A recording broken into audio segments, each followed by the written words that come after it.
Greetings, Las Vegas. He is Blaine Bishop. I am Brad Hopkins, and we are brought to you by All Four Seasons Garage Doors. You got us till 3 o'clock. Organized team activities are underway at 460 Great Circle Road, and we'll join the coverage and take a listen to Brian Callahan as he is at the podium. Take a listen. Work we've put in so far. Some of the guys who are not out there on property, maybe rehabbing or something inside, or are they not? Oh yeah, no. There's guys rehabbing. There's plenty of guys that because we don't have to put on an injury report in the spring. There's guys that have cleanup surgeries. There's things that they have done in the off-season process that they're rehabbing, returning to play. That stuff's all normal procedure for us. And the guys that have any nicks and bruises from the process of even the phase 1 through phase 2. If you pull a hamstring, and you're part of the rehab process as well. So again, those things don't get reported because we don't have to. But there's plenty of guys that are in return to play protocols, and guys that are on a day or two or a week of rehab process. So who's physically on property versus who's not here? No, I'll let you guys figure that out. Tyler, I know it's early for him, but what's the process like in getting him up to speed and with the program? Well, he's ahead of the game because he knows a lot of the system. But as him and I talked this morning, there's quite a bit of things that just change over anytime you transition a system. Things that might not make sense, words, formations, as you get with other people. They ask questions about stuff. And again, we've been in the same system for 5 years, so it's grown. And so there's a handful of things that change that he's got to get up to speed on. But as far as getting lined up and having a pretty good idea of where to go and what to do, he's pretty on top of it. So there's a bonus there and a comfort level for him that he knows the bones, at least, of the offensive system. How much void is it kind of just getting down, hitting the ground running because of familiarity? Yeah, there's a lot of that. I mean, I think he's definitely got an advantage over any normal free agent. Even like Calvin. Calvin's got a lot of things he's got to learn. But Tyler has the advantage because he's been in quite a bit of the offense in terms of names, expectation, route detail, the coaching points that he's heard for 5 years that he's got a pretty natural feel for. And he's getting back used to it again, too. All these guys, as they come back in, they knock some rust off as well, so that's part of the process. I know you weren't here last year, but wondering, Peter Skronsky, has there been a goal or focus at maybe, adding a little weight, adding a little muscle to him, just to make it how he looks a little bit?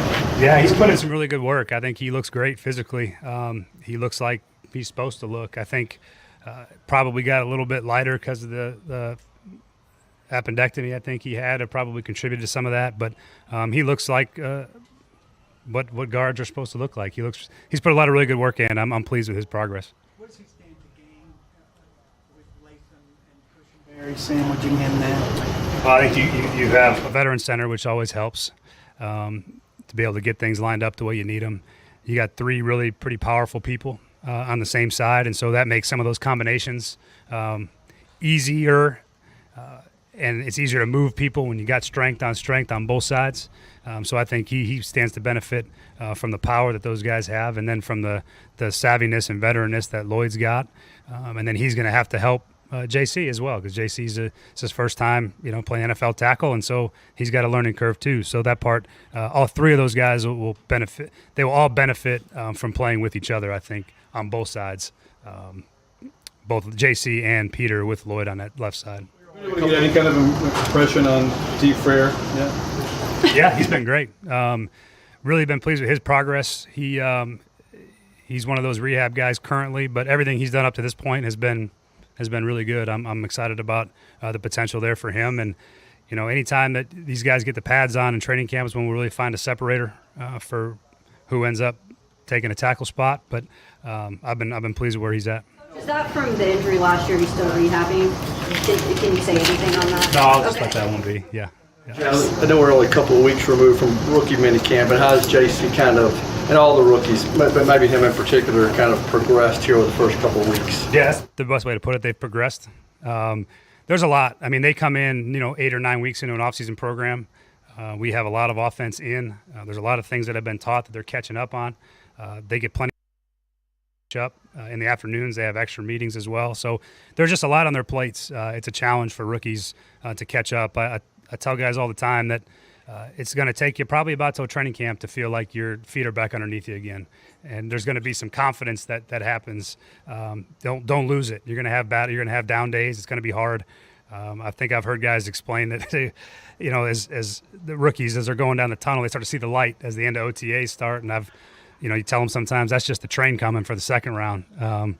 So there's a lot that has to go on, but it's a process that we have plenty of time to get straight away by the time we get to play. But there's a lot on those guys' plate right now. When it comes to Will Levis, just building that trust and chemistry with a lot of veteran receivers that are here, how do you see that going about here, and what have you seen early on from him? I've seen Will's done a really nice job, and I think that having the veteran guys, if you watch, I watched Calvin and I watched Tyler today even, just their natural inclinations to go up and talk about something, go talk about a route, go talk about an adjustment, where that doesn't fall on Will to have to do to the receivers. They sort of help with their experience with him, sharing perspective, sharing a thought process on any number of things that involves the pass pattern, the route technique. Those guys have great feel and understand football as good as anybody, and so it falls less on Will to make corrections as it is to those guys having conversations, which I think is a huge benefit for a young quarterback to have those guys. How's DeAndre Stewart coming along? He's been great. He's been great. I mean, he's been plenty of work. He falls in the same boat as all the rookies do. He's going to make plenty of mistakes, and but everything those guys have done, he's put the work in. He's done a nice job in the meeting room and translating things to the field. So that part's been exciting. Were you having something? Yes.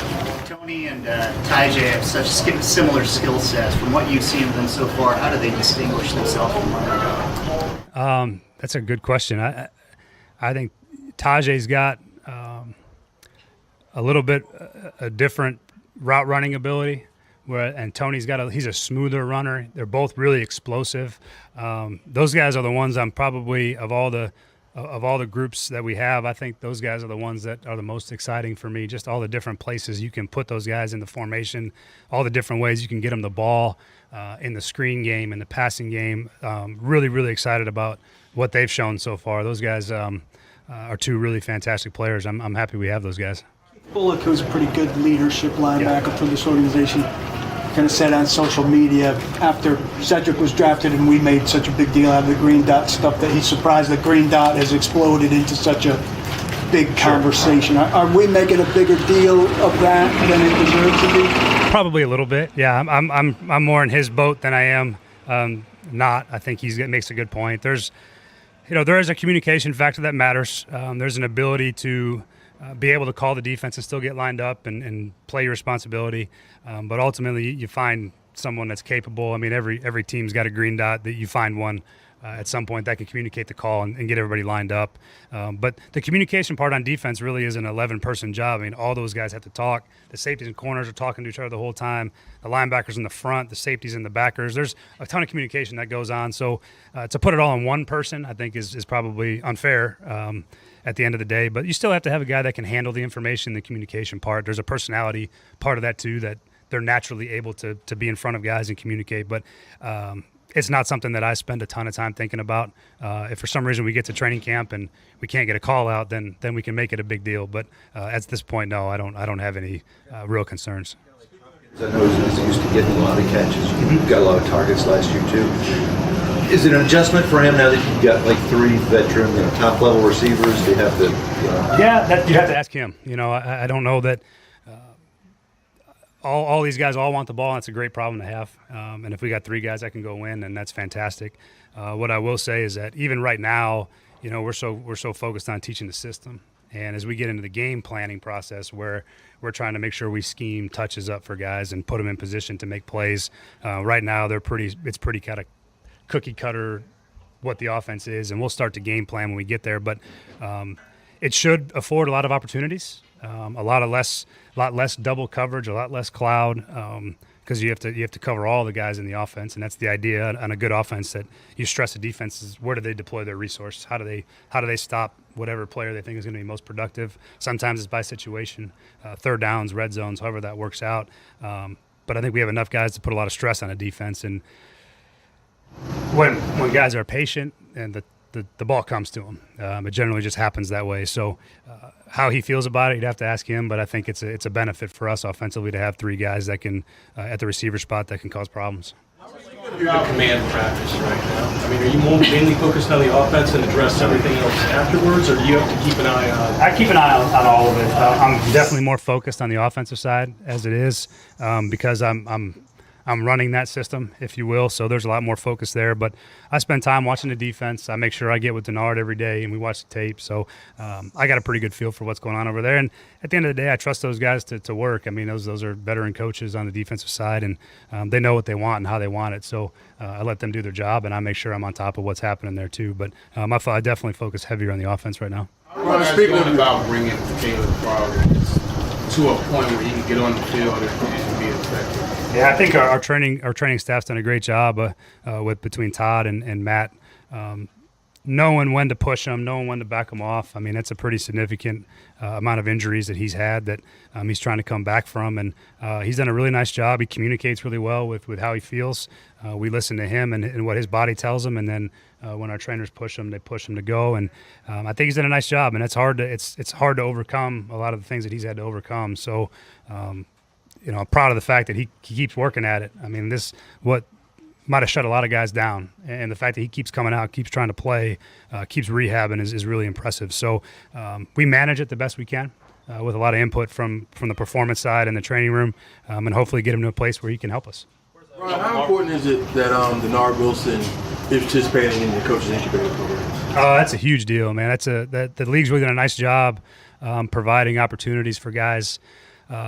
Minority coaches to get in front of GMs and owners and help them prepare for the interview process because I can't tell you how many times I've talked to people around the league, and the interview process is a critical part if you want a chance to have an opportunity to be a head coach, and the preparation sometimes isn't what it needs to be. And so given those opportunities, people that do interviews, that have interviewed, that have hired, really do a great job. And then the networking part of it, connecting with other guys, offense and defense, connecting with GMs, getting a chance to sit down with owners. That's a huge, huge deal to be able to sit down with ownership. So really happy Denard's got that opportunity to do that. He's definitely qualified and the type of guy that you would hope would get the opportunities that I think could come his way. And it's a great for his career and his opportunity. And I'm glad the league does it. Happy it's here in Nashville so he can get back and forth and I don't lose him for too many days. But it's a really cool opportunity for him and the guys that participate in that. It's awesome.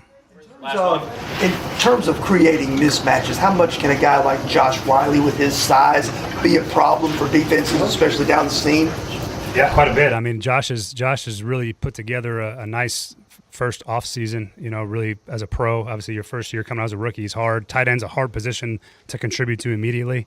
It takes some time. There's a lot of nuance. There's pass game, there's run game, there's a lot to it. He's really done a nice job taking that step and growth in the second year, and he's big and he's got a large catch radius and he can run. And so those guys are fun tools to have, and he keeps progressing. I'm really excited about what he could bring for us. He's done a really nice job. Out there.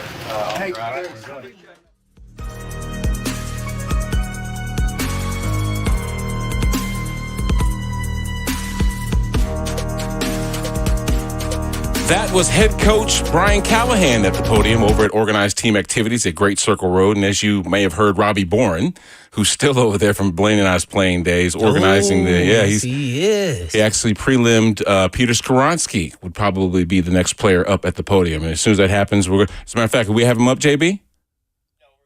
No. Yeah, we're going to go to a break right now. But there will be some Peter Skoronsky and more players and coaches as Organized Team Activities are underway. And, of course, we got a bevy of other conversations to get into as well. He's Blaine Bishop. I'm Brad Hopkins. We're brought to you by All Four Seasons Garage Doors. Stick around. We'll be right back with more.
Welcome back to the program. You just heard Brian Callahan at the podium. You'll hear more from players and coaches as they take the podium. After today's OTAs did start over at 460 Great Circle Road. He's Blaine Bishop. I'm Brad Hopkins. We're breaking down all of the information and stuff to talk about, particularly here in Nashville, where the NFL owners are meeting right now, Blaine. Mm-hmm. You said that Coach Mack is over there probably hanging out, taking some notes, didn't you? Yeah. That's why he won't be available Getting the goods. today. Yeah. Right, Bananas? Yeah. Yeah. That anyway, is correct. There's a lot for them to discuss. They'll be talking about approving a framework for allowing private equity funds to buy small stakes in teams. That's going to be interesting. Yeah. Of course, the Netflix. I wonder why I wasn't invited. Yeah. You normally get invited? No. Okay. I was open to getting a small stake in a team. What would a small stake be? Like 100 million? 1%. Exactly. Something crazy like that. Yeah, of course, they're also going to, the deal with Netflix, it hasn't been approved. They haven't signed off on it, for the Christmas Day game. But of course, they're going to go ahead and probably be a unanimous decision to do that. How about this? The agenda is also including flag football, global football development, and international business strategy. They're trying to go global like soccer, man. Oh, yeah. That's the reason why you're starting to see games being played in Brazil alongside of the ones that are played in Germany and in London this upcoming season. I think they need to target where I just visited, Dubai. I think they football in Dubai. Should. Yeah. They got plenty of land to build, and they have plenty of moolah.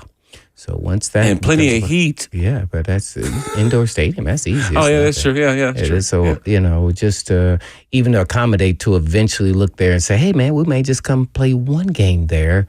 Great place to visit. Then maybe potentially you also have to have the vision to see out 15, 20 years. A lot of people can't do that. They have to see the now. So now, no, we have to have vision. And you can see that they have that there at Dubai because they built all these high skyscrapers. Half of them aren't even full. Yeah. See, they feel like people are going to move there. See, so that's the head of the, the country there seeing out further than most, which is really unique. So I don't know, maybe having a game over there, even if it's just a preseason game or just to see the interest, see where it would go. You never know. Yeah, I just think, when you don't have players that are particularly coming from these regions of the country, I think it's kind of hard to sustain it. You know what I mean? If you got players that grew up in Brazil that want to be football, that's what I'm saying. I did get to see Justin Jefferson and the number one soccer player for Brazil, bouncing the ball and doing some cool stuff, just correlating what they do. You know what I mean? But I think until we start to see NFL players coming from London, coming from Germany, coming from Brazil, it still might just be a novelty. Yeah, I don't view it in that manner because that will probably never happen because it's not a sport that's really played over there. Right. So then the NFL would then have to implant like starting leagues over there in minor leagues, or as far as little leagues to start the growth over there. And then you may start seeing players. But if you don't do that, that's not going to happen. So then you can just say it's just another team in America that plays over there. I mean, you get the American players that live there and play there at some point, but there's a whole long process to it. It's not just all of a sudden snap your finger. That's why I said it's a process. You have to have vision. So the vision would also say, let's start little leagues. Let's start having our Pop Warner leagues, just like they do with flag football. See how they're starting out now, all these leagues? The vision is eventually they will have a Super Bowl flag football team. Yeah. See, so you got to look at the whole totality of everything and not just the now. And it's hard for people to see. It's like watching you build a house and say, until it's finished, do I know what it really looks like? Well, it's going to look just like you want it. So that's why they're trying to get to $25 billion a year. That's what Goodell's goal is. Well, internationally, bringing $25 billion a year? No, it's in general. Just in general. So just that 25? means growth. That seems well, low. I mean, even more, I'm sure. But I mean, we got to start somewhere. We got to start somewhere. So yeah. I just feel it's kind of funny that this is the number one sport in America and they're making billions of dollars, but it's not quite enough. You still gotta have that global, because I guess even when you look at it by comparison, even soccer players' salaries on average are more than ours. You see what they making some bank, some serious money. Yeah. But either way, I think that it's, and you mentioned visibility. I think it'd be harder for smaller markets like Nashville to make that visible stage of being, constantly, I guess, featured on a stage like that. you'll hear the Cowboys, you'll hear the Chiefs, you'll hear, those other teams that come from larger markets with more recognizable players going internationally, I think, at some point. Because they're basically selling a ticket too. If I can tell you that Joe Burrow is playing Patrick Mahomes in Tottenham Stadium or whatever it's called, people are going to be like, oh, dude, these are some Americans. These are for real. These guys are coming out.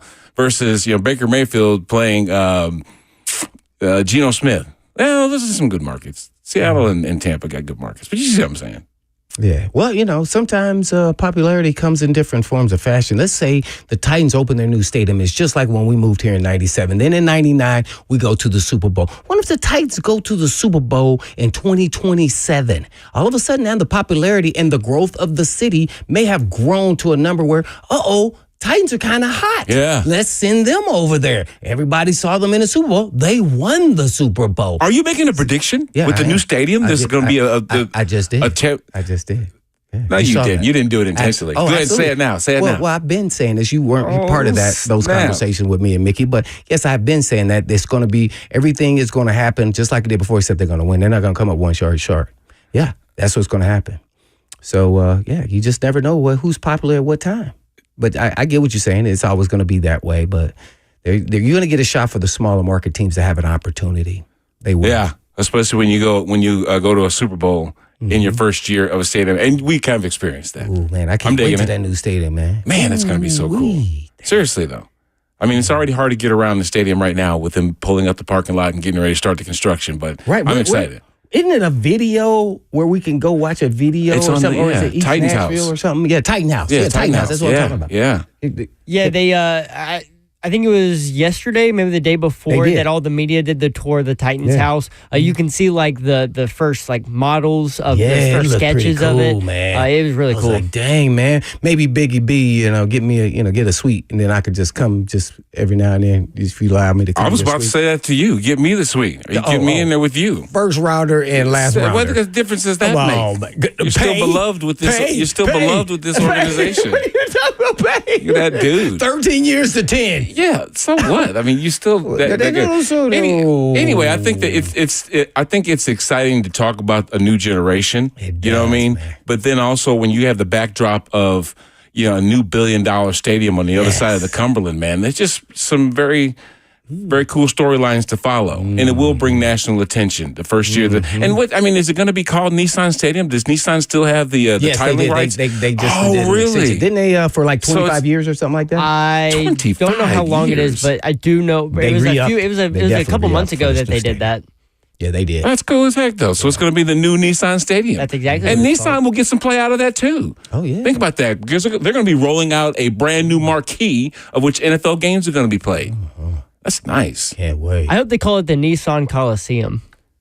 Huh? But will it look like a Coliseum, though? I think that was my idea. Yeah. They didn't do that. See? They never going to do anything I say. You'd have to put up pillars and all kinds of cool stuff like that. That would have been sweet. Wouldn't that have been? Oh, man. Call it if the they Nissan done like Coliseum. a little bit of history plus some modern. Yeah, there would be. Yeah, but it looks, it's more of a venue for. It would have been like a stadium, but it's a Parthenon. Oh, did I say that? Yeah, but you know what? You got to have a place for Taylor Swift to play. You know what I mean? It's not just the NFL. We got to get the indoors. I know. I'm digging it, though. I'm digging it because the rooftop bars. The rooftop. There. Oh man, would you have a rooftop bar on top of that thing? That'd be incredible. Oh, it's gonna be one on the new stadium. But it opens though, doesn't it? How you gonna have a rooftop bar on top of a retractable roof? I think it's kind of like on the outside, it's like a balcony type That's thing. Wow. Oh, it's sweet. You haven't seen it. Oh. Hey, you know what? Credit Tom Morales for back in the day starting Acme Feed and Seed on the roof of his building first in Broadway, and all the other restaurants then kind of taking that lead and doing it themselves to the point now where the new Nissan Stadium is going to have a rooftop bar. That's probably why all the country music stars have bought in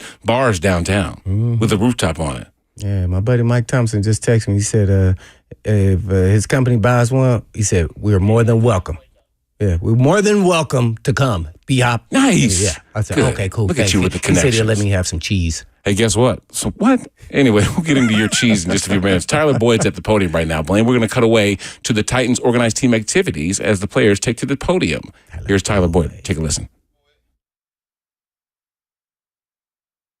Offense for a while now, 5th, 6th year, so I just felt like it was the right fit. I feel like there'll be the differences between Callahan, head coach, and Brian Callahan, offensive coordinator? I didn't get to weigh in on that yet since this is my first day, but to me, he's been smooth so far. I think he kind of been the same as he was in Cincy on the carryover to here. Everybody likes him already. He's a player's coach. He's a real chill guy, and I think a lot of guys are going to be able to relate to him. And like I said, man, he knows his stuff. He know how to win and he know how to score points. Guys around whether it's Ridley or quarterback. Yeah. See, Calvin, I've been knew Calvin, throughout the league, and also Hop, but I've been around Ridley a few times, and also Hop, but I haven't really hung with them like that, since we wasn't on the same team. But those two great players, man, and well deserving of their accomplishments and what they do. And man, I mean, I can learn from them guys, and they can learn from me, and just having that trio of us, is going to just make this whole offense even more deadly. We just got to kind of lock in with the chemistry with the quarterback. Levis, he's a great talented guy as well. Still he got to get more experience in the offense, but I think he has what it takes to take this offense to where it should be. You've been a part of really good trios before, and now you're coming here, and this is another one. Like, how much having that much talent in the room, how much can you guys really push each other to the next level? Yeah, a lot, man. Because as long as we can all feed off each other and just compliment each other, I think that's what's going to take us to that level, because we all know we all can play. It's just how do we compliment each other? How well can we do things off of each other? How can I help Ridley get open? How can I drag the nickel down and help him, free him up to get open? So at that point, it's just a lot of complimentary football, because those, like I said, those guys are heck of a talent, and myself as well, so we just got to do just a good job of just locking in, knowing the scheme of the offense, and just being detailed. And I think just with that being said, the confidence level will just take us to the highest level. Did you get a sense of Will Levis talked, I think, a couple weeks ago about how excited he was that you were coming here because he can watch the tape, Did you get that sense of excitement if you talked to him a lot about the offense? Not yet, but I did see him talk about it. I think it allows him to play more freely and more comfortable because he know that I know the offense. He know that I will be in position to the field where he expect me to be. I might could have a route that's not where I should be, but I know that's where he want me to be, and I think it'll just help him, progress through his progression, and just I just got to know his brain. I just got to know his brain, and he know mine. If I know he expect me to be 3 more yards from the hash, I'm gonna be there. It's kind of a psychic thing, but that's just based off of the experience of the offense, So I think that'll just help him as well. I know it's early, Tyler, but what are your impressions of Will, and just in terms of how he commands things, and maybe just how he carries himself out there? Yeah, I mean, the quarterback is definitely the hardest position on the field by far, and it's a lot to know, a lot to learn, especially coming off of one offense and then coming to a whole nother offense. It kind of could deteriorate your confidence, and I didn't really see that. He took good command. I know he's not as polished as everybody would want to know, would want to see, but we just started. This is my first day. I kind of messed up on a play here and there, but I'm kind of familiar with it. But just the way he go out there and just go about business, man. He just at the end of the day, it's all about the confidence level. If you got the confidence to go out there and just know your assignment, know what you're doing, and even help guys know what they're doing, that'll help excel the offense as well. Experience, how long does it usually take to develop that psychic link with a guy?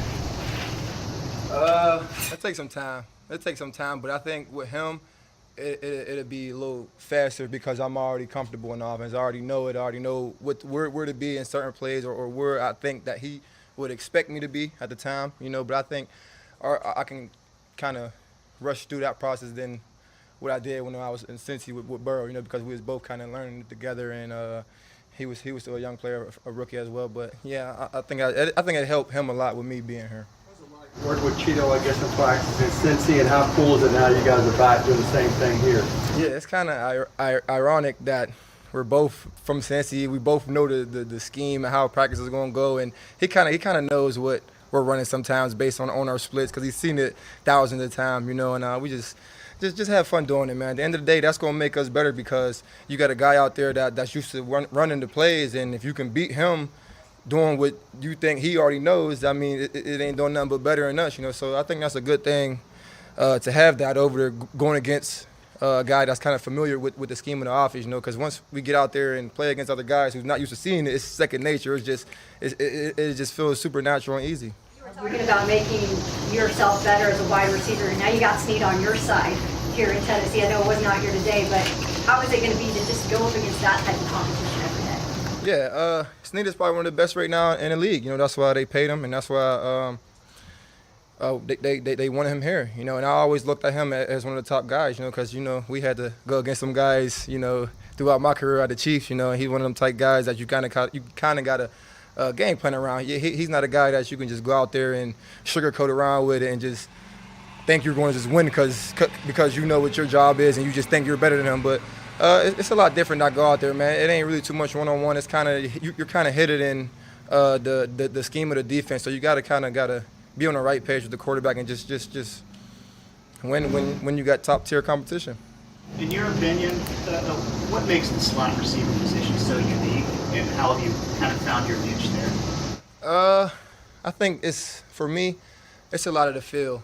Just the question he asked with Will Levis and how he expect me, where I should be, where he expect me, and it's just like in this offense, you gotta have that guy that know how to utilize through coverage in different zones because they throw a lot of too high, one high, and they kind of try to mess you up and kind of give you a false tell and things like that. So I got real good intel, and I kind of always see the coverage roll. And if I got to run a certain route and too high, I got to do it a different way than if I have to run it if it was just one high.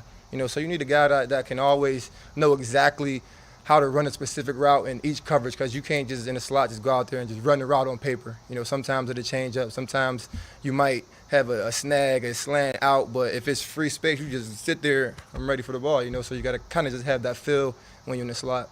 Used to battle one around from team to team. This is the first time you've done it with one team the whole time. What's that like? How weird has it been putting on a different team's helmet, being in a new city now for you? It's definitely weird. I've been with Cincy 8 years. This is my 9th year.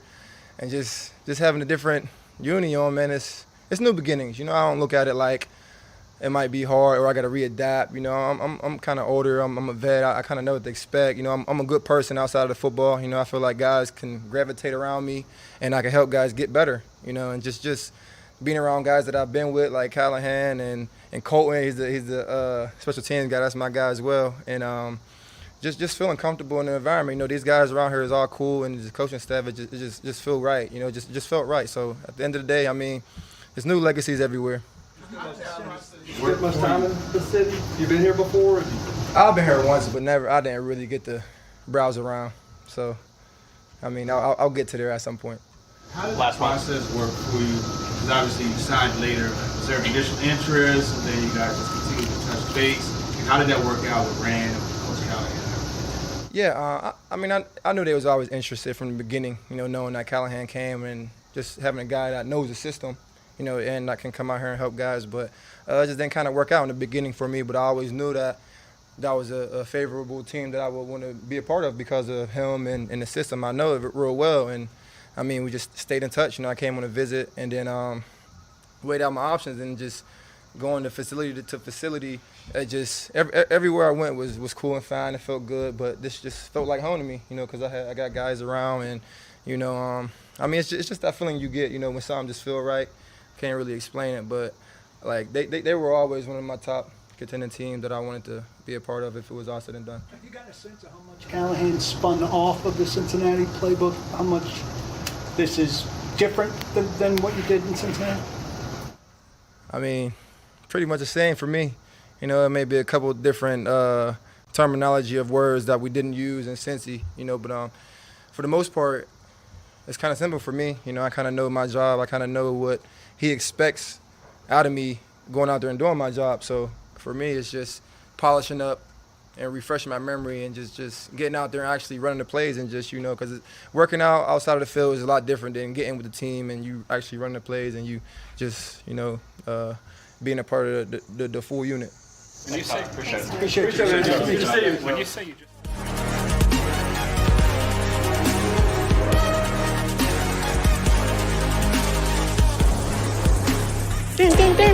That was Tyler Boyd. at the podium. I think we're going to catch up with Armani Hooker here in just a few minutes. We will be taking a break before we do that, but some good stuff by Tyler. You know, I think his familiarity with the offense, him connecting with Will Levis, particularly him connecting and making better DeAndre Hopkins and, of course, Calvin Ridley. That's pretty good stuff from him. And we're going to hear more from that and get more reaction from organized team activities when we come back. He's Blaine Bishop. I'm Brad Hopkins. We're brought to you by All Four Seasons Garage Doors. Stick around for more right here on The Zone.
Welcome back. I'm Brad Hopkins. He's Blaine Bishop.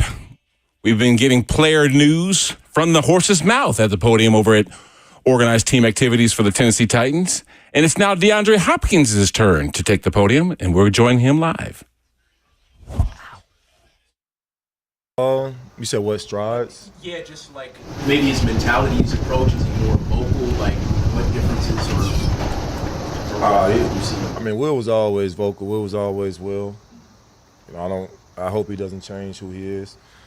You know, you seen last year. You know, him and I had a miscommunication. You know, and he came and said something to me. So you know, I love that. I told him, continue to be that quarterback, be that person. Don't change who you are. So you know, Will is always Will. It's up to us to go out and help him. You know, be the best quarterback he can be, though. Brandon had mentioned how a couple years ago when you were working with Calvin in Arizona, you guys were still on each other's tricks and things like that. Having him here day to day, like how much can that push you to take your game to the next level? You guys just push each other. I'm always competing. You know, anytime we get anyone who's the number one receiver, my mindset is to go out and you know, outcompete them, outdo them. You know, I've always had that mindset. Kobe Bryant being my favorite athlete of all time. Anytime I get a chance to compete against anyone, you know, I'm trying to outcompete them. I'm trying to outdo them, and it's only going to make the team better. What were the early impressions of just Callahan's scheme, how you fit in this offense? You know, I've watched him from afar, been a fan from afar. I remember those guys. You know, went to the Super Bowl game. T. Higgins, one of my favorite players to watch, and Jamar Chase. So you know, I was watching those guys and what they did out there.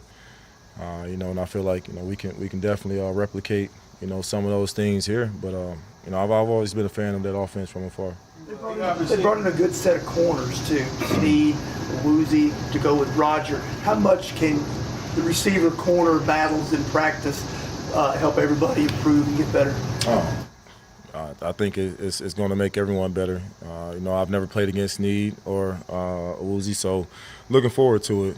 Some of the guys have already and told me some things about them, but you can tell that they like to compete, even in walkthrough, the way that they you know, take everything serious. So you know, hopefully we can get some good competition in the summer.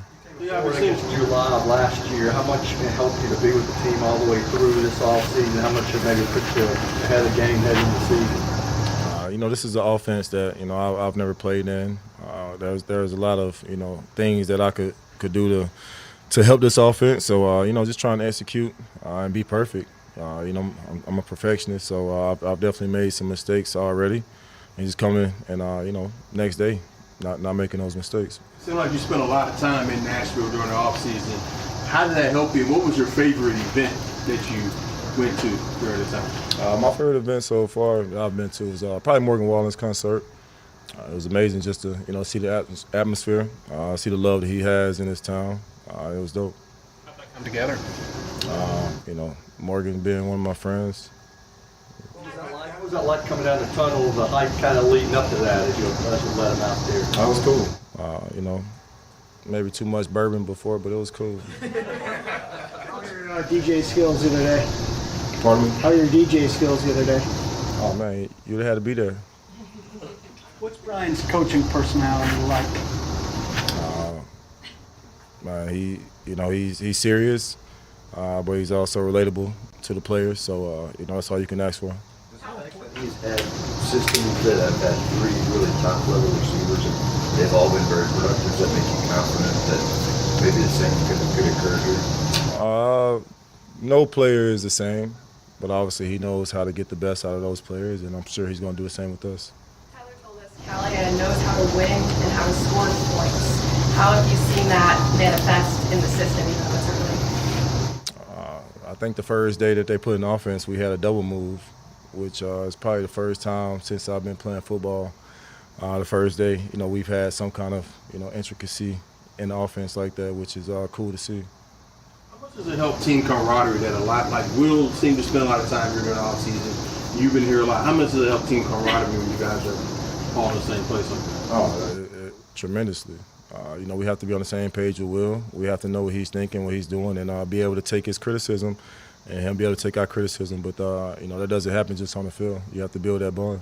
How important is that, just being up front, to be able to build that trust with teammates and as coaches? You said how important is the ability to just be up front with one another as teammates and coaches with you guys, and you be able to be up front with coaches? How important is that to building trust as a team? Oh, very important, very important.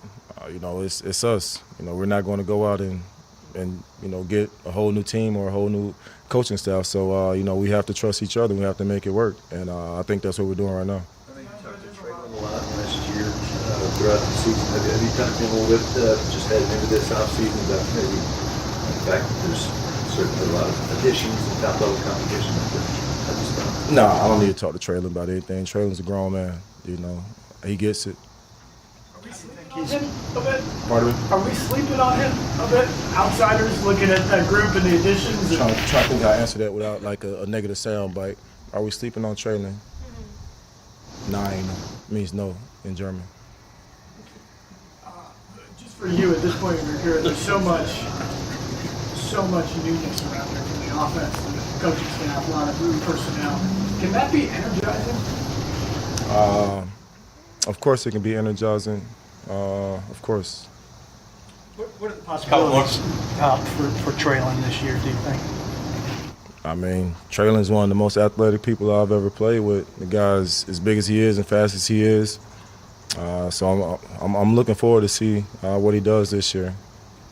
How much you communicating with some of your rookies, especially the big guys, Sweat and Latham, and what have maybe been early impressions? Those guys are ready to go.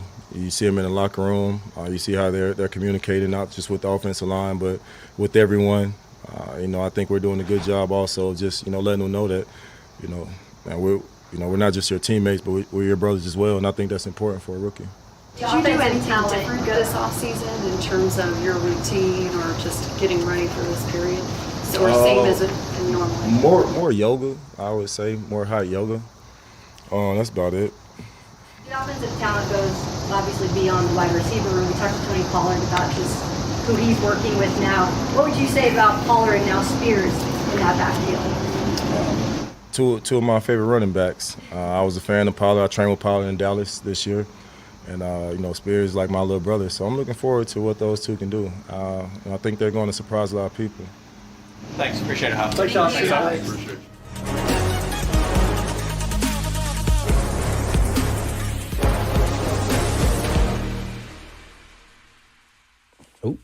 That was DeAndre Hopkins from OTAs over at the Titans facility. Gave us some good stuff there, man. I mean, I liked him being there for Will Levis, how he's always competing. I didn't know that Kobe Bryant was his favorite athlete. I did not know that. Yeah, and I didn't know that he and Morgan Waller were buddies. Oh, yeah, they're best friends. You sound like you knew that. No, only know by X. X told me everything. Oh, X told you that. You follow everybody, too. Well, I follow D-Hop, yeah, you do. You follow everybody. Yeah. Especially when I said he's not that old receiver that everybody thinks he's still really good. Right. And he did. Yeah. Hey, in case you didn't know it, 9 is no in German. Oh, I did not know that. Watch this. Valedictorian, did you know that? I did. No yes, he way! Did. Hey, listen. What is no in Japanese? I don't know.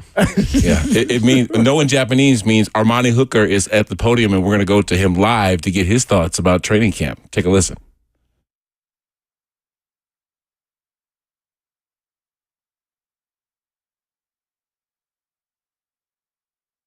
Especially in the back end. One of my good friends of Geno Stone, who I played with, he talked and raved about his experience with Denard this past year. So far it's been amazing. Group of receivers have been assembled here, and maybe how much of that helped the defense as competing against these guys? We got guys that are professionals, been in the league, and made plays for their respective teams that they've been on.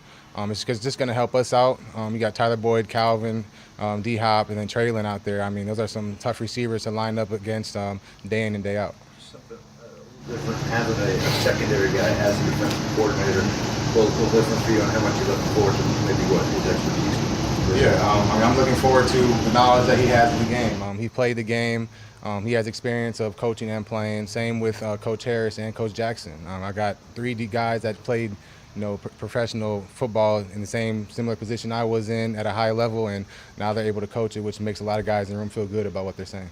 You stepped up a lot as a leader on the defense last year. How would you describe the level of ownership you take as everyone's kind of learning and moving through OTAs here? Yeah, I mean, it's all about accountability with me as well. I mean, this is all new for me. It's new style, new defense, new scheme. So, just like everyone else is learning, I'm doing the same thing. But my job is to make sure that everyone, learns at a progressive level and that we're doing it together as a unit. 2023, what you like? Maybe what are some areas you think you got to improve on? I think improving on just having ball disruption, getting my hands on the ball, whether that's interceptions, pass breakups, forced fumbles. But overall, just, being the best overall safety I can be. I know I have a long road to get there, and I know that my capabilities are there, and I just have to, improve this off season and help my guys around me, and they'll help me. KB about the week 1 matchup already? I haven't heard from KB. I saw his tweet, but I mean, he already knows. Probably right when he saw it, we probably thinking the same thing. So nothing needs to be said. In terms of the secondary as a whole, what do you think about the additions with the 2 corners and just overall how that makes that whole entire back? Yeah, I mean, we got 2 dogs. We got Cheeto and Sneed out there. I can't wait to go full speed with them with the pads on. But I've been watching them make plays for the other team against us, and so I'm excited that they're on our team now, and it's going to be really fun to be spinning back there. You mentioned that Weddle had the green dot once upon a time. You heard from you pretty quickly about your desire to have the green dot and ask him what you could do to get it. What did he tell you about that? How much would you like to have? I mean, whatever I can do to help the team win. I'm just a competitive guy. I feel like if I'm out there, I'm the quarterback of the defense. Even if I have the green dot or not, I'm gonna be communicating, and leading the defense the best I can. So, I mean, if it happens, it doesn't. I mean, I'm gonna still be the same me. You mentioned Sneed and those 2 guys. They have conversations on the line of scrimmage. If you was a safety and the aggressiveness, how much does that help you better be able to do this job? It's just trust. I'm being able to trust that, these guys have proven that they can be in the right position and make the plays. And, when I'm out there, I'm able to do my job now and, start searching for little plays as they come to me. But knowing you got guys that are aggressive out there, it makes me as a safety want to be that same mentality that they have, bringing to our defense. As you guys put it all together now on the field, is there a different tone with this team given everything that's changed? And guys are just excited. Guys see opportunity. Whether you've been here or you're new here, it's opportunity out there for guys to, make an impression on these coaches and be able to, change their lives and change the lives of the family. As a guy who's been around for a while, the way things are done, how difficult is this transition for you and some of the guys who've been around here a while? Tough receivers to line up on a daily basis. That's kind of like what we like to hear. That's Armani Hooker right there giving us his rendition of camp to this point. We're going to take a break. When we come back, we'll have more OTA discussion. And in the bottom of the next hour, we're going to catch up with Wes Rucker, seeing how the Vols are set to take on either Vandy or Florida in the SEC tournament. We've got that to discuss in hour number 2. He's Blaine Bishop. I'm Brad Hopkins, and we are brought to you by All Four Seasons Garage Doors. Stick around for more.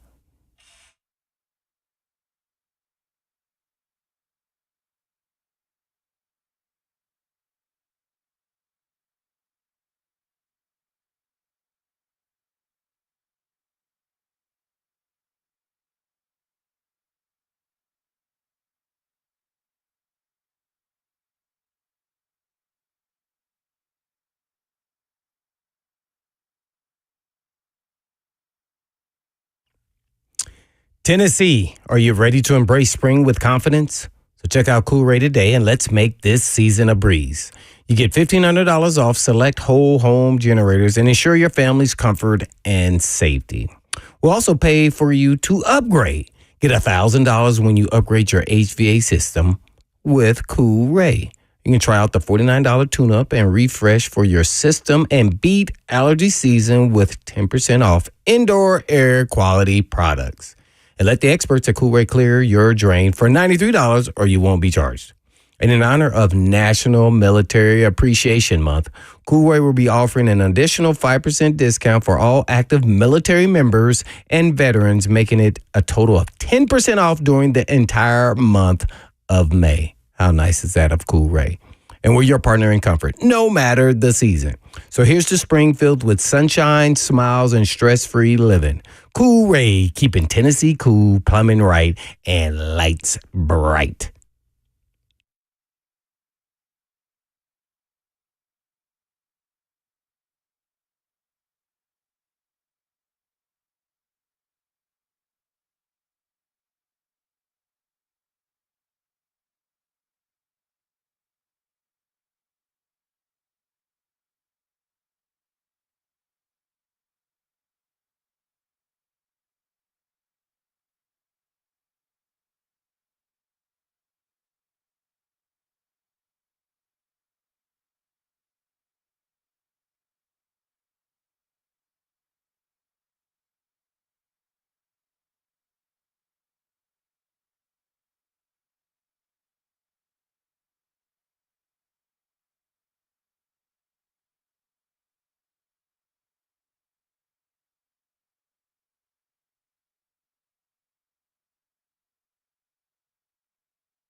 Good afternoon. It is 2:01. I'm Joseph Bonanno from the 104.5 The Zone Studios. The Titans have kicked off the first week of OTAs as both vets and rookies are on the field together. Not spotted on the field today includes Jeffrey Simmons, Tavondre Sweat, Harold Landry, Nicholas Petit-Frere, L'Jarius Sneed, Colton Dowell, TK McClendon, and Jalen Duncan. Titans head coach Brian Callahan did speak with the media after practice, where he said several players who weren't on the field were rehabbing, including Sweat and NPF, while guys like Sneed are in the building just working on their own. Some big Preds trade news today as the Lightning have acquired Ryan McDonough and a 2024 fourth-round pick from Edmonton from the Preds for a 2025 second-round pick and a 2024 seventh-round pick. For all your foundation repair and waterproofing needs, you need to visit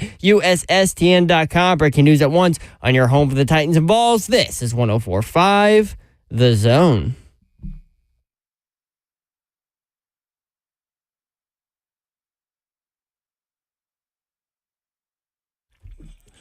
Welcome back to hour number 2. I am Brad Hopkins. He is Blaine Bishop, and we are brought to you by All Four Seasons Garage Doors. This is the eve of the Eastern Conference Finals. We've got the Celtics in for the third time, matched up against the Indiana Pacers. Don't be shocked if you find the Pacers in the finals. They're playing just that well. Your T-shirt on, man, representing the Hoosiers. Yeah. Tell us the reason why. Son number 2 was a catcher. And also Sportsman of the Year in the Big Ten at Indiana University in Bloomington. Yeah, so I got a rep, just like I do the Vols for my daughter, who has a national championship with them in the dance team. And of course, I got to represent Purdue. Oh, yeah, just winners all over the place. Yeah, just doing that kind of stuff. Hey, Buck Rising and Kayla Anderson are doing a great job from training camp over there, getting all the minutes from players. They're actually posting stuff on the 104.5 The Zone website, or the Twitter page, the X page. Except I was there too. You were there too earlier, getting eyeballs on the guys. I don't post though. Yeah, you don't post. I get confused on what I can and can't. Every time I'll get no, I'm not posting. I'll tell you on air. Yeah. Well, another thing that's going on this evening is Vanderbilt. Tim Corbin's guys are taking on the Gators of Florida, the winner of which advances to take on the Vols tomorrow. Oh, this is true. Yeah, I got to listen to Tony Vitello talk with Buck Rising and Lucas Panzica. Did a great job. I like listening to him talk, man, especially getting these kids ready for, Seems like he could coach another sport, doesn't it? It does. I'm glad you said that. I think that he transcends the sport. He's just a dude that can speak to guys. He gets you a little the juice. Yeah, he really can. He is a fantastic interview. Exactly. He always goes so in depth. He'll give you nuggets that you weren't even expecting. He's just you know the nugget, JB, I wasn't expecting? What's that? The cicadas. Oh, yeah. He's talking about driving down to Hoover, of course, to take on whoever wins tonight between Vandy and Florida. And just the inundation of these critters. Good night. Well, first off, I didn't even take the freeway in to the studio like I normally do, because those cicadas, when they hit your windshield, you can't see. You know what I mean? They're so big and they're so loud. And they're everywhere. Well, with that being said, this was my idea as I spoke to you yesterday off air is, what is your biggest cicada experience? Okay, so far, I've seen a lot of people, I got in my hair, oh my God. So Bryson, walking under the tree. So you had one? Yeah, we had one. So just the other day, just 2 days ago. Well, you got bananas, got to get ready for your story. You got to make it up now. Bryson's battery dies. And we're going to go over to his car battery dies. We're going to go over to O'Reilly's and get a new battery. Yeah. Auto parts, and we didn't get paid for that. But the thing was, as we were standing in line to pay for the battery, kept hearing this chirping, this, that sound, and he's like, "What is that noise? It's like a cicada." It was in his hood, because he was wearing a hoodie. It was down in his hood. So I literally reached into his hood. No, he didn't, because he's not scared. They're menacing looking, but they're really rather harmless. Some people just them things are scary near your face. I dig it, because I had one land on my shirt when I was messing around the garage, and I thought to panic for a second, but then I realized this thing isn't going to bite me. Right. It's not going to do anything, so I just shoot him off. But the fact that he was in Bryson's hood and I just handed him the cicada, it was squealing on the way out. He took it outside and just kind of let it go. But anyway, that was my cicada. What about you? Other than the ones that are smacking my dang windshield. Well, I was in 12 South at Play Date is what the name of the restaurant is there down in 12 South, and it came right under our umbrella and was upside down. stuck on the umbrella while we're sitting there, and we didn't know. Then all of a sudden, it just lands like right next to my plate of what wings. did you do? But it was on its back.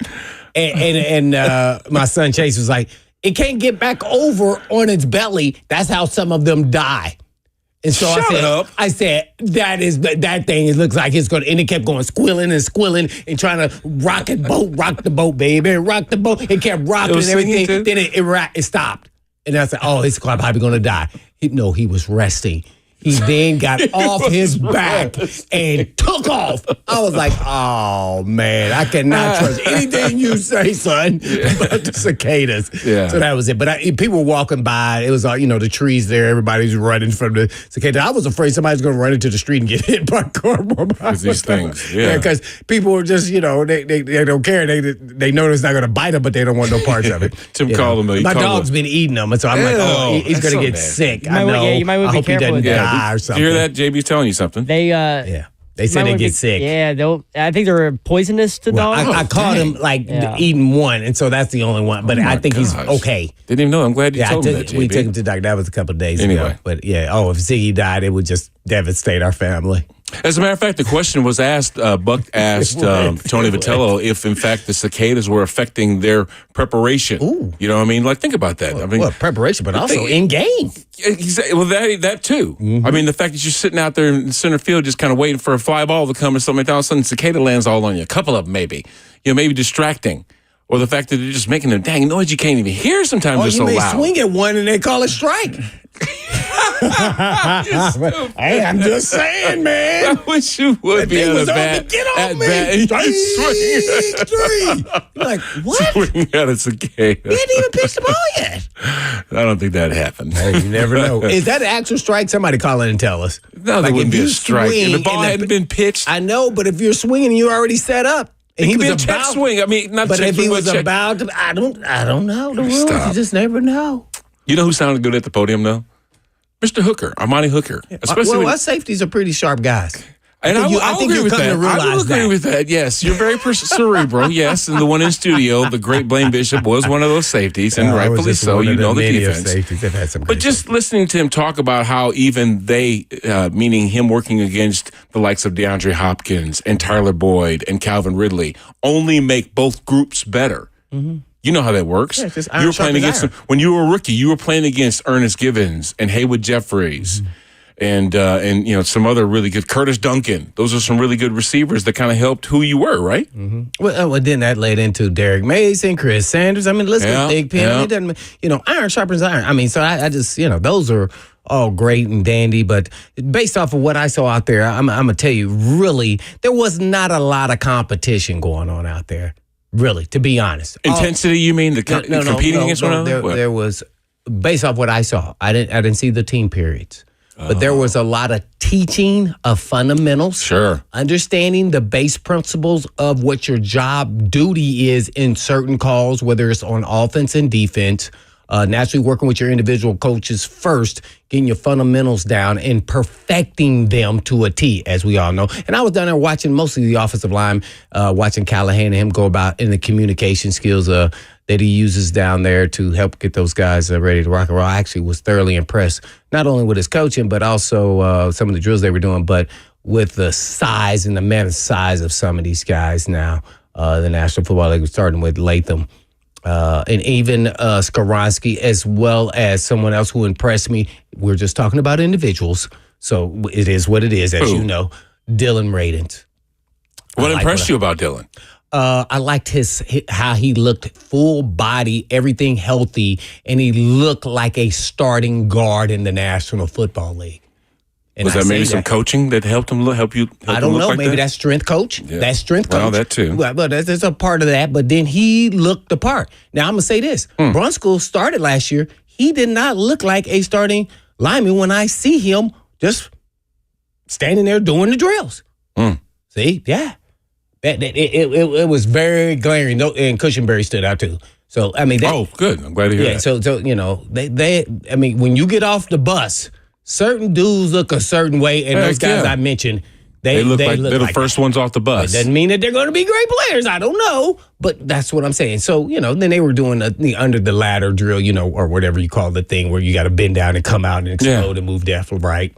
And I like the way those guys all move. Not to say they're going to be good, but they look like they were bringing a lot of power. That's what I also saw. And that's what I was really looking for when you're in a stance like that and you're compacted in as a 300-pound guy, and how quickly can you get to mass power and move another human being.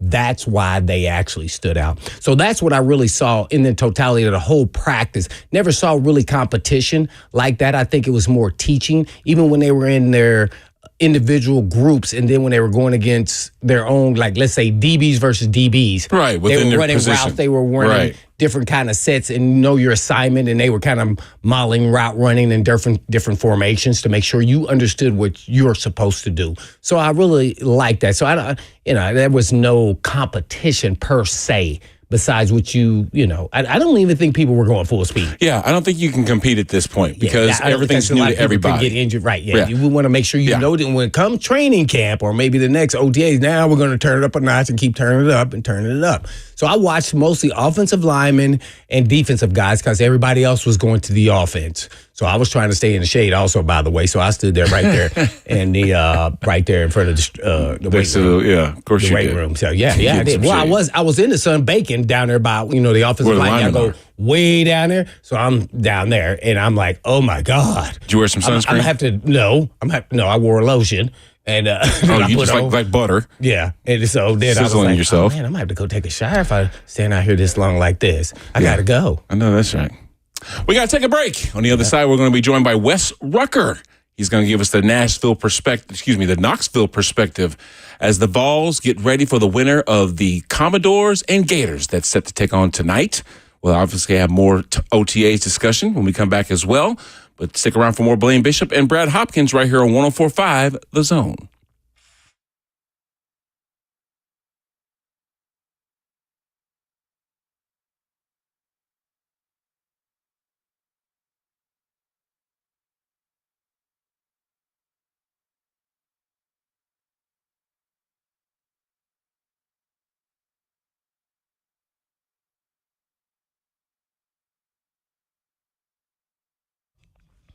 There's a lot of diagnoses out there, and there's a pill for everything.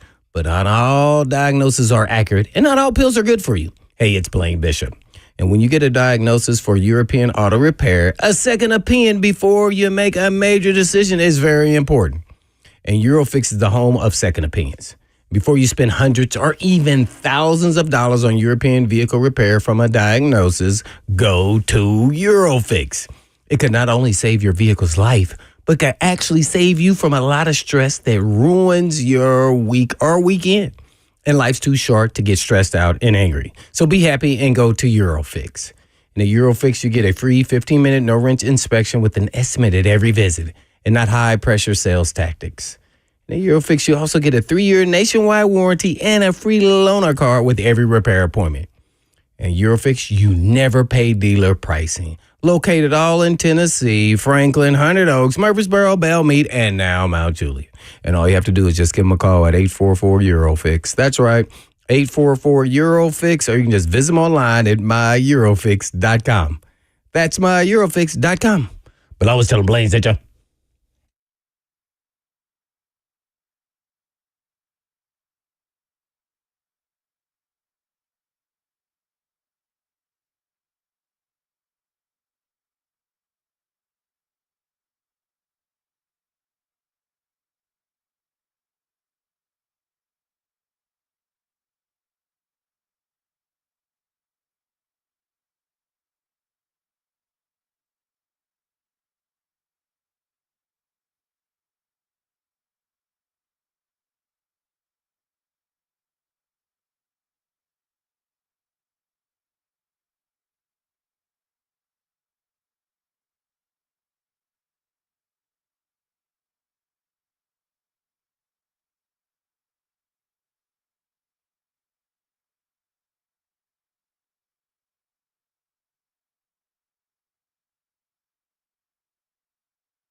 Welcome back. It's now time to change to baseball, especially with the Vanderbilt Commodores getting set to take on the Florida Gators, the winner of which advances to play the Tennessee Volunteers, who are the number 1 seed in the SEC tournament. So rather than Blaine and I waxing poetically about it, we thought we'd bring in an official, an expert, if you will. Someone that's been around the program for a long time. Mr. Wes Rucker joins the program now. Wes, welcome in. You're on with Blaine and Brad. How are you today, sir? I'm doing all right. I'm just waiting to see which expert we're talking to. We're talking to you. Stop deflecting. We already know who you are. Your name carries a lot of weight in these parts. Yeah, how the cicadas where you are? Not as bad. It's actually funny. My sister lives in Nashville, and my brother lives in Memphis. And we were the other day, the three of us, comparing where they were, and I think they're much worse in Nashville. I haven't heard them as much here, but if it sounds like I'm outside at Augusta right now, I'm actually just in my yard because you caught me mid-yard mow. So nice. Hopefully we can make it work. Dig it. Hey, I saw that Christian Moore and Blake Burke were named semifinalists for the prestigious Golden Spokes Award. I mean, there's so many things that we're going to be talking about with the accolades coming along with this magical year for the Vols, but not a surprise that Christian Moore is in that topic of discussion. Right, Wes? No, it isn't, and it shouldn't be. And, what he's done this season is pretty remarkable. You look at kind of all those players they've had in the Vitello era, all those, guys who are playing professionally now, a bunch of explosive offensive players. And what he's doing this year is just honestly something that's bigger than any of them have done. I don't know in terms of importance and all that, but I'm talking about in terms of pure numbers, the power, the consistency, the average. I mean, this kid in SEC play, he's leading the league in all the Triple Crown categories. I mean, Charlie Condon's going to win all the awards, and he's fantastic, and he'll be the number 1 pick in the draft. But Moore's got more homers, a better average, and more RBI than him in SEC play. I mean, he's just been outrageous. And you knew how talented that kid was when he showed up as a freshman, and he already looked like a strong safety. Yeah. He did. I mean, you see this kid walking around, and you're like, don't let Heupel get him. I mean, this kid could play safety or even backer in this era. I mean,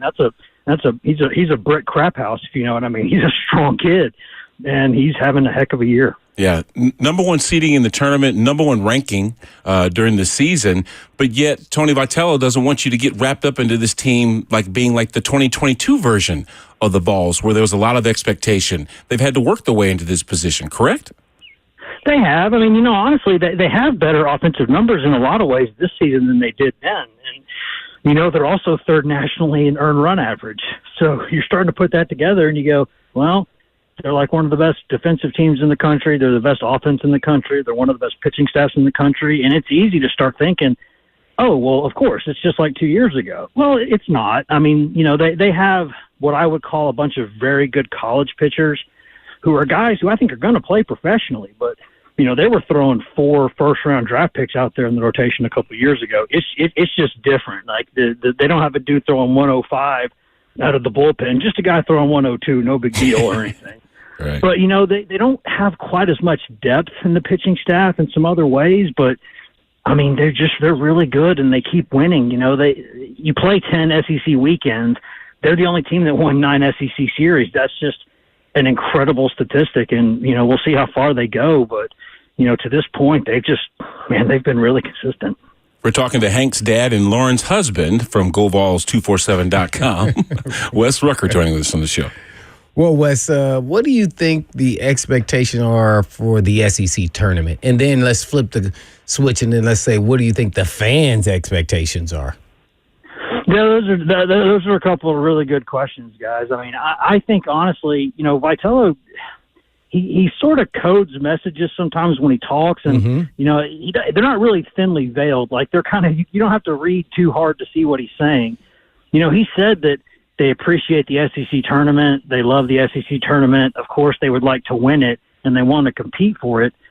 But they also have bigger priorities this week in terms of getting some guys ready, getting some guys, and maybe in some cases a little rest, maybe getting some guys some big repetitions. A.J. Russell, another one of those national kids who's probably going to be a first-round draft pick next season. He hasn't pitched in a long time.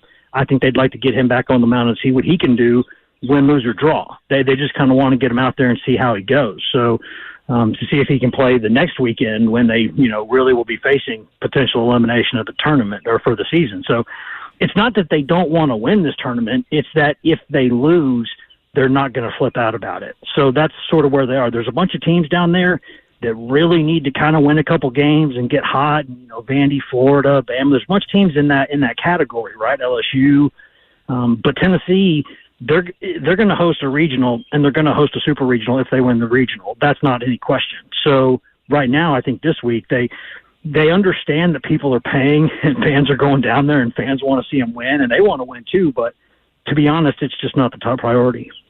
No doubt about it. Went with Wes Rucker. You said A.J. Russell potentially playing maybe in the SEC tournament. What role do you think they will maybe put him in, or is it just still yet to be determined based off they're playing it by ear?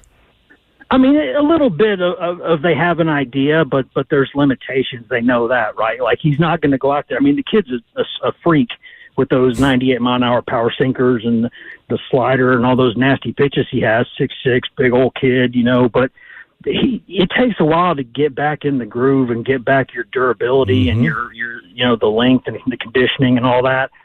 It's going to be some sort of just a couple innings here and there maybe would be what I would think. Now, whether that is opening the game in terms of throwing the first 2 or 3 innings and then being done, or if that's coming out of the bullpen late in the game, that's what I don't know about. I think there's a lot of interesting possibilities they have there because I think coming back from the injury, what I've heard anyway is that he's had kind of a hard time getting loose in bullpens, but once he does, he's okay for a little while and he's been pretty sharp. So that to me says, well, maybe you use him as an opener. Maybe you get him ready before the game, however long it takes, and then let him throw a couple innings and then he's good to go. But I don't know if that's what they'll do or if they'll try him in a, kind of a late innings role and just kind of throw him in the fire. That's why this week is really interesting to me. One of the many reasons it is because a lot of people have been wanting him to pitch for a long time. And when you think about what they've done this season, despite getting only 12 innings from him on the mound all year, it's pretty ridiculous. With that being said, are you surprised of the success they actually have had without him? I'm only not surprised in the sense that I think Frank Anderson, their pitching coach, is a wizard. I mean, he's awesome. I give credit to the players first and foremost, right? I mean, the players are the ones out there in the arena doing it. But this guy, I think this season, by the end of this draft this year, I think he'll have had 100 guys drafted in his career as pitchers. He's just, the guy's been a college head coach. He really should be a head coach now. He just doesn't want to be. He just wants to deal with pitchers and not do as much recruiting and media stuff. Lord knows he hates doing media stuff. And, he's really good at figuring out what he's got and how to maximize it. And I think they've had a great mentality. Guys like Beam have been really great leaders for them. Drew Beam, Kirby Connell. They've had some old heads in there that are helping them out, some young guys that are coming along. But it's not just Russell. There have been a bunch of guys this season that they just honestly thought they'd get more out of than they have. But with the guys that have been producing, they just put them together, find a way to do it. And I don't know how many times the number one team in the country going into the postseason is one that uses an opener for 2 of its 3 weekend games, but Tennessee's found a way to do it. Senior writer at GoVols247, Wes Rucker. Yeah, and we know the Vols are looking to secure their 5th SEC tournament championship, Wes, but 2023, not so much. One and done down there in Hoover. But this is a different squad this year. What did they learn from last year? Well, what's interesting is that last season they went down there to the SEC tournament and they were one and done. They went home and then they rested up and went to the College World Series. Right. So, and then the year before that, they were number one in the country. They just massacred everyone all year long. They massacred everybody in that SEC tournament, and then they massacred everyone in the regional, and then they got to the Supers, and they kind of got shocked and kind of were kind of like a deer in the headlights when they were trailing. And so, yeah, I think Vitello has said before that his teams, he thinks that sometimes when things are too easy during the regular season or they feel too easy, guys make the mistake of thinking they're going to be easy, and they're not battle-tested for when they get to the postseason. And if you look around the country at the national champions from the past few years, a lot of them have been teams, maybe not last year, but a lot of them have been teams that just kind of snuck into the tournament, got hot at the right time, and they were battle-tested, they'd been through adversity. And I think he thought that team last season, that's why it did what it did late, because they just got hot at the right time. And They got rested at the SEC tournament. Instead of playing 5 games in 5 days, they just kind of kicked their feet up and, played some PlayStation or whatever, watched some movies over the weekend, and then, went on to Clemson and Southern Miss and won. So, yeah, I mean, I think, they were joking that they like being down there, the players, because there's a Dave & Buster's right next to their hotel. Right. So I think they're pretty excited about that, some of those nerds. But, I mean, I think they learned last season that what they sort of already knew, which is that if you go down there and you don't play well, you're not going to win, because the field at the SEC tournament is better than the field at the College World Series. And that might sound stupid, but I'm telling you it's true in terms of prospects, in terms of the caliber of the teams.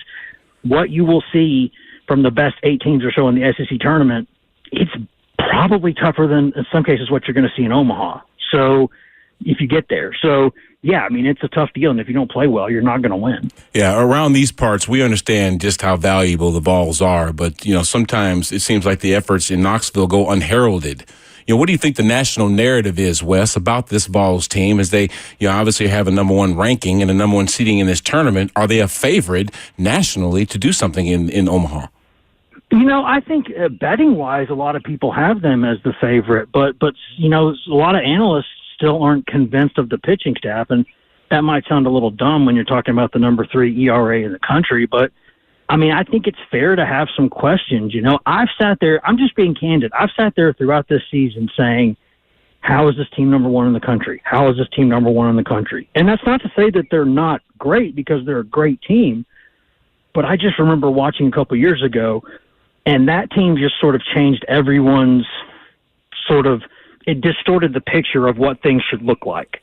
Because that team a couple years ago, a lot of scouts will still tell you that even though they didn't win a national championship, they didn't go to the World Series, the Tennessee team 2 years ago was the best college baseball team they'd ever seen in terms of the overall talent, offense, defense, pitching, explosive players, athleticism, crunch time stuff. They were just a machine. And so this season, it's kind of been like, well, it maybe doesn't look exactly like that, but they're still really good. So it's kind of messing with everyone's heads in a lot of ways, I think, because you think, well, they don't have the SEC Player of the Year. Maybe they should have, but they don't. They don't really have, a Hagen Smith type at Arkansas, somebody like who's just like a dominant pitcher on the mound because Russell's been hurt. But they just kind of keep winning, and their offense is explosive and nasty. So, I mean, I think a lot of people will put them as one of the favorites. But, if you told somebody, at the end of the day, who do you really think is going to win it?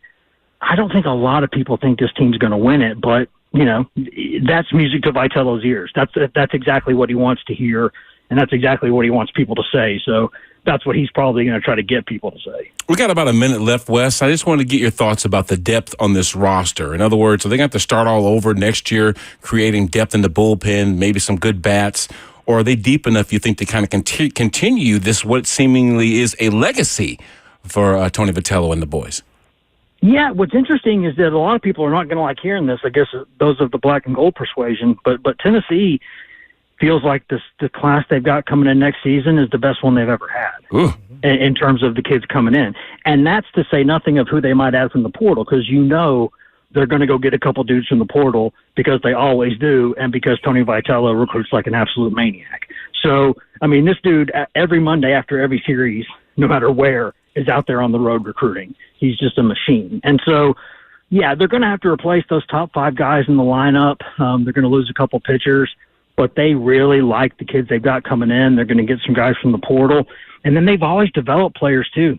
Ensley, guys like that, Stark. I mean, a lot of these guys that have kind of helped them do what they do, Kavaris Tears this season, they're guys they've built up. Jared Dickey last year. I mean, they develop and recruit guys, too, in that way. So I don't know if they're going to be number 1 in the country or anything, but I'm telling you, as long as that guy's there, I'll be surprised if they're ever really bad. Well, we'll be watching tonight as the Vanderbilt Commodores take on the Florida Gators, who will then take on the Tennessee Volunteers in the second round of the SEC tournament. Thank you, Wes. You've been fabulous. We'll catch up to you soon. Anytime, guys. Y'all be well. All right. Hey, we're going to jump away a little bit early because I think we might be having Chido Awuzie as a guest here on the show. As OTAs have broke for the day, players and coaches have been taken to the podium. We've heard from Armani Hooker. We've heard from DeAndre Hopkins. We've heard from Tyler Boyd. We've even heard from the head man himself, Brian Callahan. So set for this conversation in just a few minutes. He's Blaine Bishop. I'm Brad Hopkins. We are brought to you by All Four Seasons Garage Doors. We'll be right back.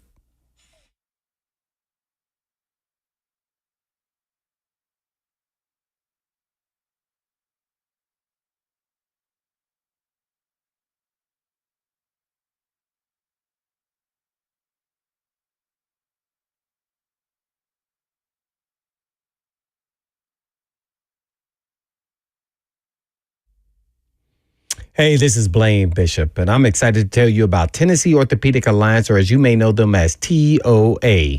And TOA has 29 locations, over 100 orthopedic physicians throughout Middle and East Tennessee to take care of all your musculoskeletal needs. In addition to their orthopedic clinics and urgent care facilities, TOA offers physical therapy, hand therapy, and sports performance training for teams and individuals at their sports performance centers. And as a former professional athlete, I know how important access to expert orthopedic care is. So whether you're an athlete, active adult, or just looking to get back to living your best life, you can visit TOA online at TOA.com. That's TOA.com. Or you can call them at 1-855-NEED-TOA. That's 1-855-NEED-TOA.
Welcome back. He's Blaine Bishop. I'm Brad Hopkins. We are brought to you by All Four Seasons Garage Doors. Whenever the guests pick the music, we got to go with it. So this was actually chosen by our next guest, Chidobe Awuzie. And the first thing Blaine said was, he chose this? Oh, I like Cheeto, what's going on, man? What's up with the music selection? Hey, man, I'm a Cali boy, if y'all didn't know. Yes. That's a Cali artist, so just wanted to bring a little Cali flavor to the station.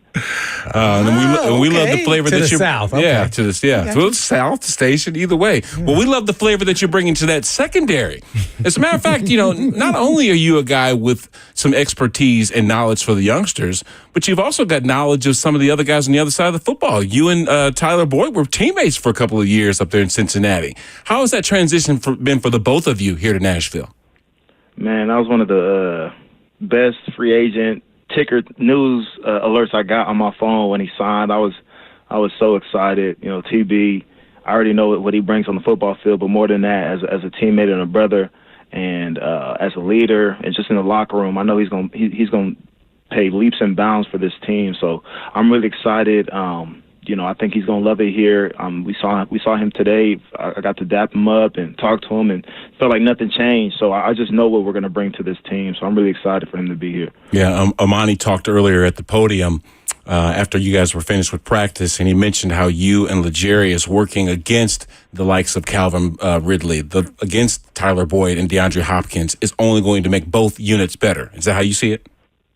Oh man, for sure. And we want to make sure that that when we go out there and step on that field, that we be in the best version of ourselves, because there's not going to be a day where we're slacking, because then none of us are going to get better. We need this work, and Calvin, DeAndre, Tyler Boyd, they're gonna face a gauntlet of great DBs, and we're gonna face a gauntlet of great receivers. So the best way to get prepared is do that with each other. And when you have people that's established in this league already, it makes it really fun, competitive, but also that whatever they're doing is what you're gonna get on another Sunday. So it's gonna definitely be an interesting camp, and also just during this period competing with them. I know we're gonna all get better. He's one of the starting corners for the Tennessee Titans defense. Chidobe Awuzie joining us here on the program. Well, Cheeto, I saw that you are a Colorado graduate. I'm wondering if you met Primetime, but I know you're at least happy that all this attention that Colorado's getting, whether win, lose, or draw, right? Yeah. So Colorado's my alma mater. Colorado to the soil. I mean, that's where I learned a lot of what I know in football, and had a lot of fun there with my teammates. Was able to turn around the program. Now, when it comes to the current state of the program, as you guys know, there's a lot of cameras around, and they're the talk of the town. So things have changed a little bit. I'm still involved with the program, but there's certain barriers right now to meeting certain people. So that's all I'll say about that. I didn't know that was going to be a sensitive nerve there. But something that could be sensitive is number 13. Why number 13? There's something behind all of that, number 13? Lucky 13? The number just called to me, a lot of people say the number 13 is unlucky. And, to me, so if someone were to say, oh, don't buy that sword, like a sword that you cut things with, oh, it's a dangerous sword.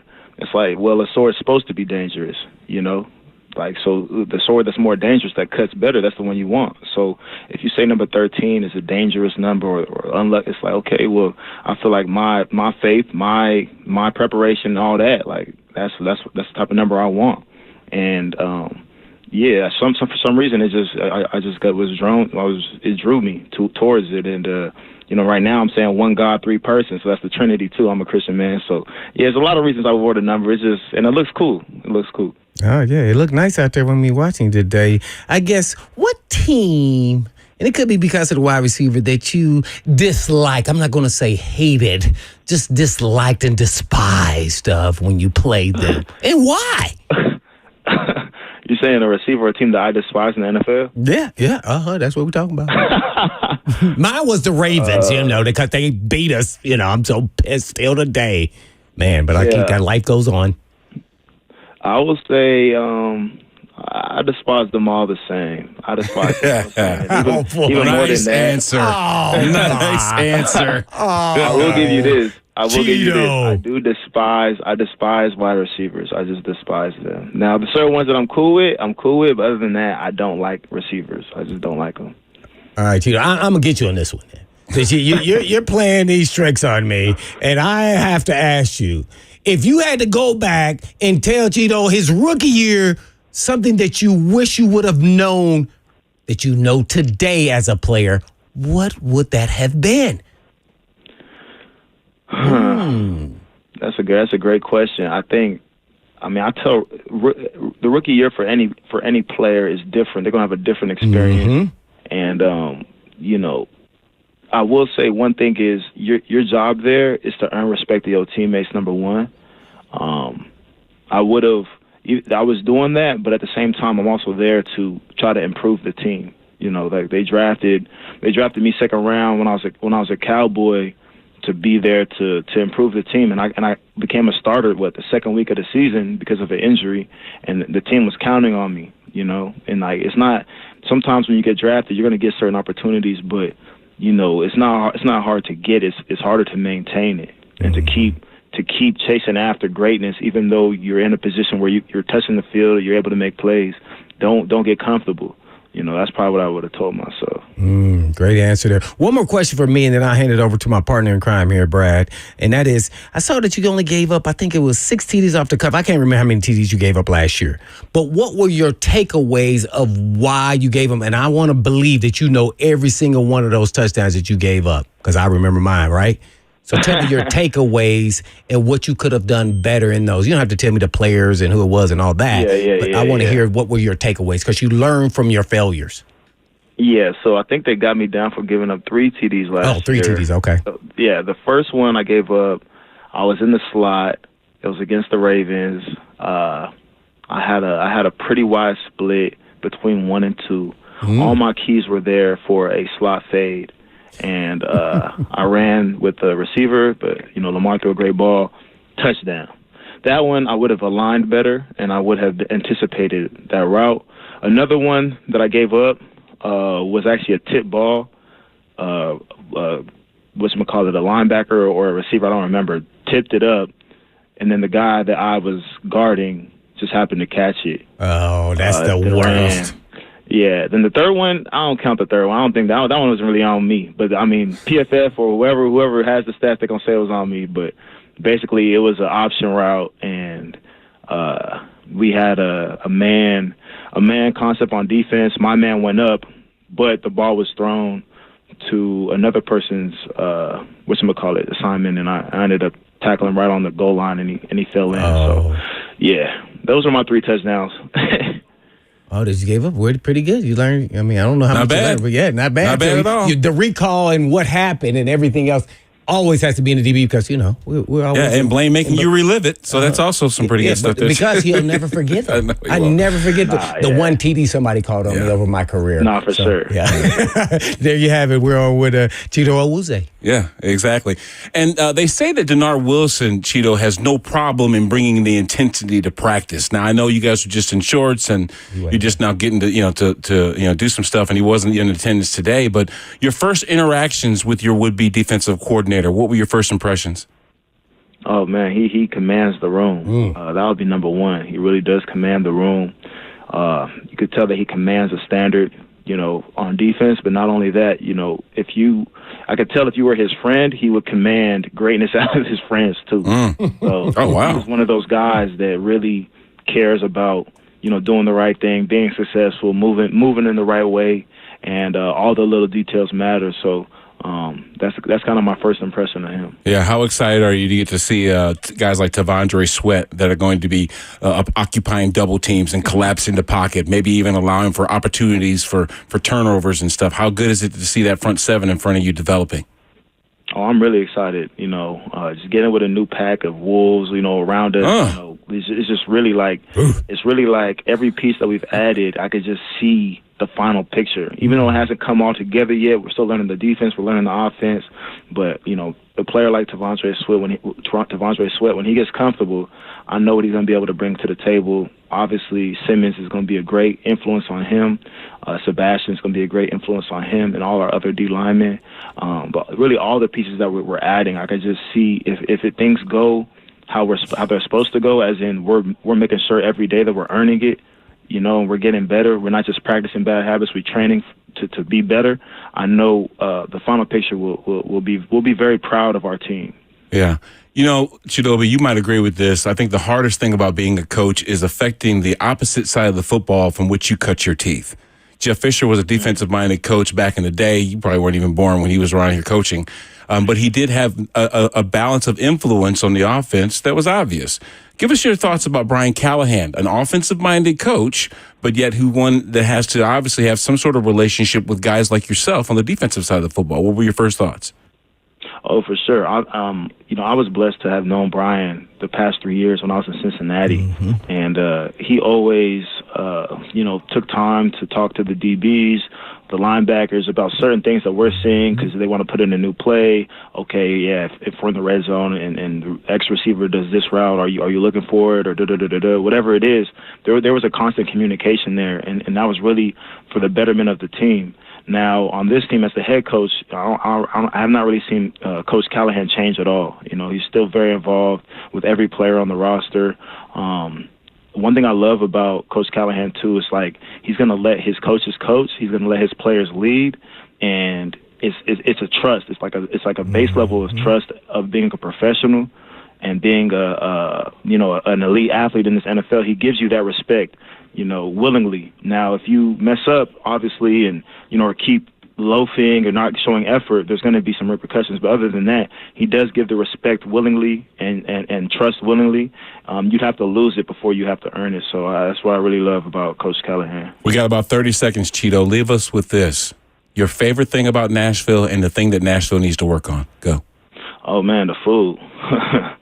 I enjoyed Cincinnati. Obviously, I had some great years there, but the food in Nashville and the downtown, the energy is a real thing. Like you feel life when you go downtown, and when you're in the city. Nice. I just feel a lot of life surrounding me, a lot of things happening, business happening, people working hard, construction, people walking the streets, enjoying themselves, whatever it is. It's just like, a really good, energetic place. And one thing Nashville has to work on is these dang house prices, because I'm trying to find something good. There you go. God, dang, I missed the wave. I missed the wave already. Now everybody trying to cash out on their equity. Yep. They hitting me over the head right now. That's awesome. All right, before we go out the door, though, game day music. Because people are talking about the music you had coming in.